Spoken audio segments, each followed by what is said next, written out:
নমস্কার, আমাদের channel crop রেমেডিতে আপনাদের প্রত্যেককে স্বাগত জানাই।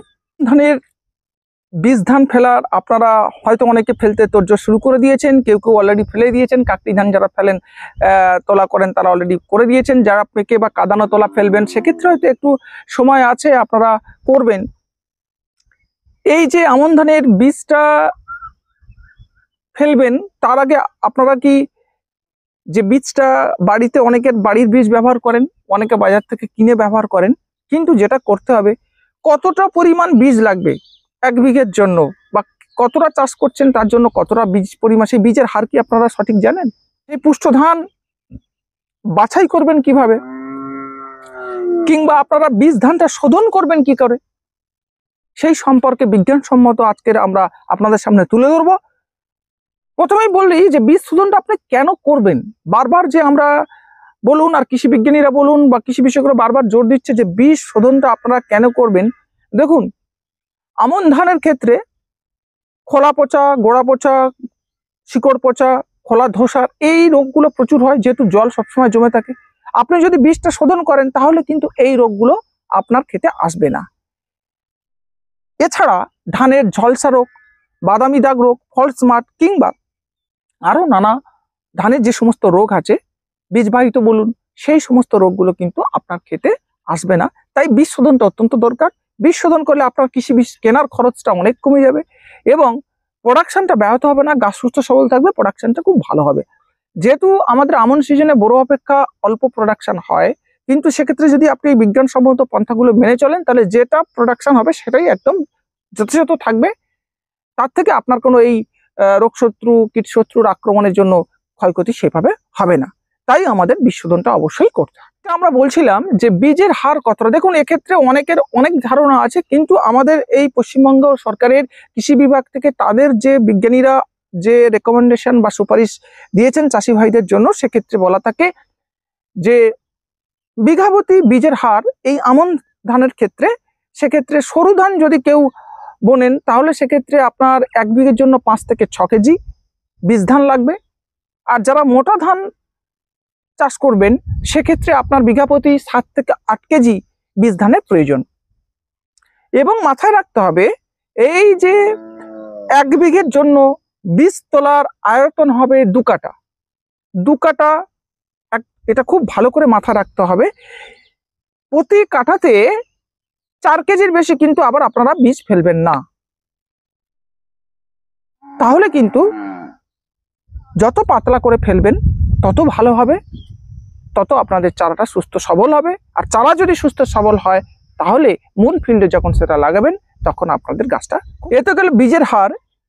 এইবার ধরুন আপনি কেউ কেউ কেউ কি করেন, চাষি ভাইরা বাড়িতে বীজ সংগ্রহ রেখে দেন, নিজেদের ক্ষেতের বীজ সেটা পরবর্তীকালে বীজ ধান হিসেবে ব্যবহার করেন, কেউ আবার বাজার থেকে কেনেন। যাই করুন না কেন, এক্ষেত্রে আমরা বলবো যে এই বীজটা যেটা আপনারা ফেলবেন সেটা একটু পুষ্ট ধান যেগুলো আছে সেগুলো বাছাই করে নেওয়া প্রয়োজন। এর জন্য প্রথমেই কি করবেন, যে বীজ ধানই হোক, সে দোকান থেকে কেনা হোক বাড়িতে থাকুক, আপনারা একটু ভালো করে একটু রোদ খাইয়ে নেবেন। রোদে শুকিয়ে নেওয়া উচিত কয়েক ঘন্টা। নেওয়ার পরে প্রয়োজন হলে যদি একটু হাত বাছাই করে অবাঞ্ছিত যেসব বীজ রয়েছে বা আঁকড়া আছে সেগুলো সরিয়ে দেবেন, অন্যান্য বস্তু থাকলে সেগুলো বাদ দিয়ে দেবেন। দিয়ে এবার একটি পাত্রে 10 লিটার জল নেবেন, নর্মাল জল। সেই 10 লিটার জলে খাবার লবণ 1.5 কেজি ভালো করে মিশিয়ে দ্রবণ তৈরি করবেন। এই যে 10 লিটার জল নিলেন পাত্রে, এইবার বীজ ধানটি ওই জলে ডুবিয়ে দেবেন। দেখবেন কিছু ধান ডুবছে না, ভেসে আছে, আর কিছু ধান, বেশিরভাগ ধান ডুবে গেছে। তাই যে সমস্ত ধান উপরে ভেসে আছে বা ডুবছে না সেগুলো সঙ্গে ওখান থেকে সরিয়ে ফেলে দিতে হবে, এবং যেগুলো ডুবে গেছে তারপর দেওয়ার পর সঙ্গে সঙ্গে সেই বীজ ধানগুলো তুলে নেবেন। নেয়ার পরে ভালো করে অন্য জলে 2 থেকে 3 বার ভালো করে ধুয়ে নেবেন, নিয়ে একটা চট বিছিয়ে সেখানে এটা ছায়াতে শুকিয়ে নেবেন, জলটা ঝারিয়ে ছায়াতে শুকিয়ে নেবেন। এই যে 10 লিটার দ্রবণ তৈরি করলেন, এতে কমপক্ষে 30 কেজি বীজ ধান এই পদ্ধতিতে বাছাই করা যায়। তাহলে আপনি কোন ধানটা বাছাই করলেন, যেগুলো পুষ্ট, যেগুলো থেকে ভালো চারা হবে, এটা হচ্ছে সেই টেকনিক, যেটা পুষ্ট ধানটা আপনি বাছাই করলেন। তাহলে আঁকড়া বলুন, অন্যান্য ধান বলুন, সেগুলো আর আপনার বীজ ধান হিসেবে ব্যবহার হচ্ছে না। এটা এবার আপনাকে বীজ শোধন করতে হবে। অবশ্যই ভাবে বীজ শোধন করতে হবে। বীজ শোধন যারা বীজতলা তো দুভাবে ফেলেন, কেউ শুকনো বীজতলা বা কাঁকড়ি বীজতলা ফেলেন, আবার কেউ কেউ কাদানো বা পেকে বীজতলা ফেলেন। এই যে দুভাবে ফেলেন, এই দুভাবেই আমরা বীজ শোধনের পদ্ধতিটা আপনাদেরকে জানাচ্ছি। এই মুহূর্তে যারা ধরুন কাকড়ি তোলা ফেলবেন প্রস্তুতি নিচ্ছেন বা অলরেডি ফেলা শুরু করতে চলেছেন, সেক্ষেত্রে শুকনো বীজ ধানটা আপনারা কি করে শোধন করবেন? দেখুন, দুটো উপায় শোধন করা যায়, একটা জৈব পদ্ধতি, একটা রাসায়নিক পদ্ধতি। জৈব পদ্ধতি যদি করতে চান তাহলে সেক্ষেত্রে আমরা বারবার বলেছি যে ট্রাইকোডার্মা ভিরিডি বা ট্রাইকোডার্মা হার্জিয়ানাম বা সিউডোমোনাস ফ্লোরোসেন্স, এইগুলো আপনার প্রতি কেজি বীজের জন্য লাগবে 5 গ্রাম করে। তাহলে আপনি যত কেজি বীজ দিচ্ছেন তাহলে সেই পরিমাণটা হিসাব করে নেবেন সেগুলো। এবার কেউ যদি রাসায়নিকে করতে চান তাহলে কার্বনডাজিম 50%, বাজারে ক্যাভিস্টিন ব্যাভিস্টিন নানা নামে পাওয়া যায়, এটা 2 গ্রাম প্রতি কেজি বীজের জন্য, অথবা কার্বনডাজিম ম্যাঙ্কোজেব যেটা সাব পাউডার বা আপনার স্প্রিং পাউডার নানা নামে বাজারে পাওয়া যায়, এটা 2.5 গ্রাম প্রতি কেজি বীজের জন্য।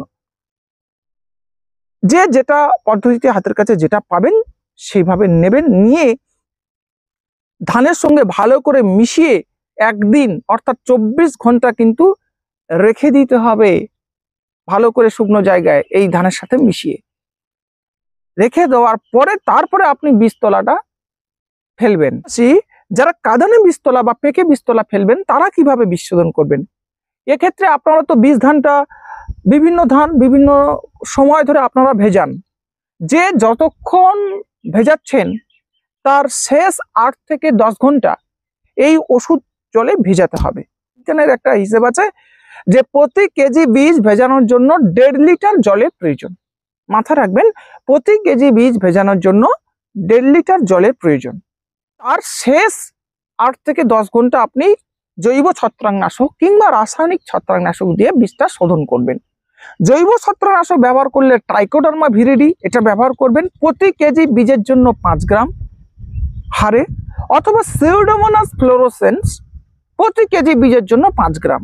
কেউ যদি মনে করেন রাসায়নিক দিয়ে বীজ শোধন করবেন তাহলে আপনারা কার্বনডাজিম 50% প্রতি কেজি বীজের জন্য 2.5 থেকে 3 গ্রাম নেবেন, অথবা ট্রাইসাইক্লাজোল 75% WP বাজারে ট্রিক বিভিন্ন নামে পাওয়া যায়, এটা প্রতি কেজি বীজের জন্য ওই 2.5 থেকে 3 গ্রাম দিয়ে ভালো করে ওই যে পাত্রে আপনি ভিজিয়েছেন ধানটি তার শেষ 8 থেকে 10 ঘন্টা এই বীজ জলে এই শোধনের জল ভালো করে গুলে দিয়ে রেখে দেবেন।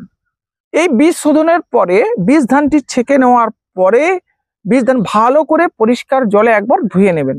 তারপরে আপনারা জল ছাড়িয়ে নিয়ে তবেই আপনার কল বের করার জন্য জাঁকে দেবেন। এবারে আসি এই জাঁকটা কেমন ভাবে দেবেন। দেখুন, জল ছাড়িয়ে কলা পাতা বা চটের উপরে সুন্দর করে পাতলা করে মেলে দিয়ে বীজে চট বা খড় ঢাকা দিয়ে তারপরে আপনারা এটাকে জাঁকে দিতে পারেন। যে এই প্রসেস আপনারা কম বেশি সবাই জানেন কিভাবে জাঁকে দেন। শুধুমাত্র এক্ষেত্রে একটা কথা বলবো, যখন আপনারা খড়ের মধ্যে বা কোনো কিছু জাঁকে দিচ্ছেন তখন যদি এর ভিতরে তাপমাত্রাটা 30 ডিগ্রি সেলসিয়াস বা তার বেশি না হয়, সেক্ষেত্রে মাঝে মাঝে আপনি ওই জাঁকের খড় বা যেটা দিয়ে ঢাকা দিয়েছেন ভেতরে হাত ঢুকিয়ে দেখবেন, যদি অত্যাধিক গরম বা হয় সেক্ষেত্রে সেই ঢাকা খুলে বীজ ধানটি বের করে একটু নেড়ে চেড়ে হালকা জল ছিটিয়ে একটু নেড়ে চেড়ে তারপরে আবার ঢুকিয়ে দেবেন। এভাবে 2-3 দিন করার পরে বীজ ধানে কিন্তু কল এসে যায়। এবার আপনি কল বেরিয়ে গেলে সুন্দর করে পাতলা করে বীজ ধানটি ছিটিয়ে যেভাবে গঠন করে রেখেছিলেন, বীজতলাটা সুন্দর সাজিয়ে রেখেছিলেন, এবার সেখানে ছড়িয়ে দিন। এক্ষেত্রে আপনাদেরকে একটা সতর্কতা বলবো, আমরা দেখেছি বাস্তবে যে কিছু চাষি ভাই একটা অদ্ভুত শর্টকাট ব্যবহার করেন। হ্যাঁ, কি করেন না, বীজ ধানটি কিনে নিয়ে আসার পরে পুকুরের মধ্যে বীজ ধানটা 1-2 দিন একদম পুকুরের মধ্যে ভিজিয়ে রেখে দিল, দিয়ে তারপরে সেই বস্তাটা নিয়ে খড়ের গাদার মধ্যে ঢুকিয়ে দিয়ে দিল। এইভাবে কেউ কিন্তু বীজতলা ভেজাবেন না বা বীজের কল বের করবেন না। এটা পুরোপুরি অবৈজ্ঞানিক পন্থা, পদ্ধতিটি একদমই সঠিক নয়।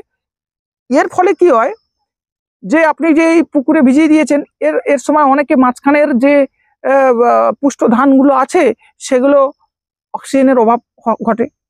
2, যখন আপনি পুরোটা নিয়ে একেবারে বস্তা সহ খড়ের গাদার মধ্যে ঢুকিয়ে দিয়েছেন, সেক্ষেত্রে অতিরিক্ত তাপমাত্রা সঠিক অঙ্কুর হয় না, ভ্রূণটি ক্ষতিগ্রস্ত হয়। দয়া করে এই অবৈজ্ঞানিক পন্থা আপনারা ব্যবহার করবেন না, অবলম্বন করবেন না। যদি আপনাদের প্রয়োজন হয় তাহলে আপনারা আপনাদের নিকটবর্তী কৃষি অফিসে গিয়ে সেখানে কৃষি বিশেষজ্ঞদের পরামর্শ নিন, সেই অনুযায়ী বীজদানটি শোধন করুন, জাঁকে দিন। আর যদি আপনাদের কিছু জানার থাকে আমাদের কমেন্ট বক্সে লিখতে পারেন, আমরা যথাসাধ্য আপনাদেরকে উত্তর দেওয়ার চেষ্টা করব।